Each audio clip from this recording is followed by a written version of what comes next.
Okay, so up to now we saw circuits that had only resistors, circuits that had only capacitors, and now we are going to study circuits that have both resistors and capacitors. So that's why they are called RC circuits. But we are going to study the simplest possible one. And the circuit that we are going to study has a single resistor and a single capacitor. And initially, this switch here is open, so nothing is going on here. The capacitor is totally empty. There are no electrons flowing. There is no charge. No, sorry, there is no current. Once we close the switch, then the electrons will start moving, and we will have then a current. We'll have current going from our battery to our capacitor. So we'll see electrons accumulating on one side. The electrons will move away on the other side, so it's going to start positively charged. So what we have here is very different from what we had before. Now, in the problems that we saw before, we had steady current. Now the current is not steady. It starts large because since the capacitor is empty, these electrons are happy to move there. But once they start accumulating, well, they don't want other electrons to get there, right? Because electrons repel each other. So the current is initially very large, but it's going to start decreasing, decreasing, decreasing until it's going to stop. And when is it going to stop? When the potential difference established in this capacitor is exactly equal to that EMF that the battery can provide. That's the end of the story. Okay. Now, how long does it take for this capacitor to get fully charged? Experimentally, people realize that the behavior follows an exponential law, which is given by this equation here. You see, this VC is the potential difference of the capacitor. This is the EMF. And then we have here in parentheses 1 minus exponential of minus t over RC. So this is the equation that governs, that dictates this growth of the potential difference of the capacitor. This equation here is shown in this plot.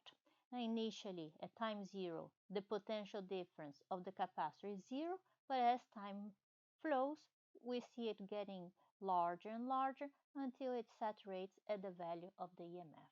Okay, so this is an equation that makes sense. But let's study it a little bit more. And you see that the same behavior happens for the charge also. No? But let's study these two equations and see how they make sense. So let's start at time 0. So when time 0, there is nothing there in the capacitor. And this equation is telling us the same. When time is 0, what is the exponential of 0? The exponential of 0 is 1. So 1 minus 1 is 0. So at time 0, the potential difference in the capacitor is 0, as we said. How about this equation for charge? Same story. At time 0, this exponential is 1. 1 minus 1 is 0. So at time 0, the charge is 0. Okay.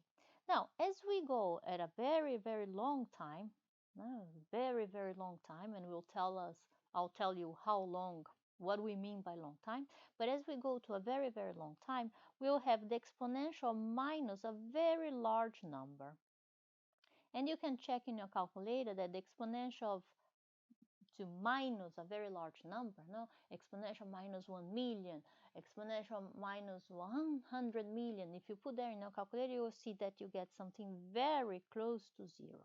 Okay, so what does that mean? That at a very long time, if we, since this exponential will go to 0, at very long time, the potential difference of the capacitor will become equal to the EMF. And how about the charge? The charge, well, again, this exponential will become very close to 0. So the charge will get to this Q naught, which is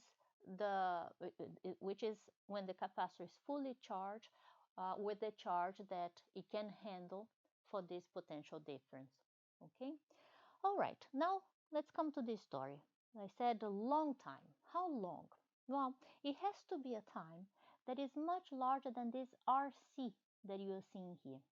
This product, RC, resistance multiplied by the capacitance, is called characteristic time. And usually people use this notation tau. So long time means a time that is much larger than RC. What does that mean? If the resistance is very large, we know that it's going to be hard for those electrons to keep flowing. So it will take a long time for the capacitor to get charged. Okay, so if R is very large, I need a time that is much larger than this R. And if C is very large, that means I have a very large capacitor, now with big area for those plates. So to charge it fully, also will need a long time. Okay, so this product RC is the characteristic time. Long time means a time that is much larger than the characteristic time, much larger than RC. If the resistance is large and if the capacitance is large, we really need a long time to charge this capacitor. That's what this RC is telling us. Okay, so this is the story about charging the capacitor. Now let's have a look at this other circuit here.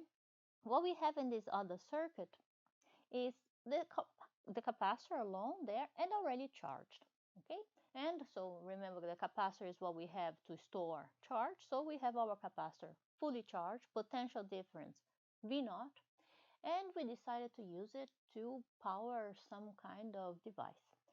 So here we are with our capacitor, and this is the resistor, is the object, the device that we're going to try to turn on. So once we close the switch, the electrons will be happy to flow away from this capacitor and will then discharge the capacitor. It will discharge until we reach a point where there is nothing left in the capacitor, so no more charges and therefore no potential difference. How fast is this process? Here you are. This equation is telling us is exponentially fast. Okay? And this is the plot then of the potential difference of the capacitor versus time. And you see this is an exponential curve telling us that it discharges really fast. Again, this is an equation that makes sense. Let's study it. Well, when time is 0, when time is 0, is that the exponential of 0 is 1. Okay, so I come here at time 0. What is the potential difference of my capacitor? V naught. That's the initial potential difference that it started with. And what is the charge? Well, Q naught. No, that's the charge that it started with. As the time becomes long, and now we know what I mean by long, much longer than this product RC, what will happen is I will have an exponential of a number that is minus, exponential of minus a number that is really large. And as we said, this is very close to 0. Okay, so that means that at a very long time, the potential difference will be very close to 0 and my capacitor will be fully discharged. And that's exactly what this equation is telling us. Okay, so that's the story about RC circuits. That's all that we will see in this course.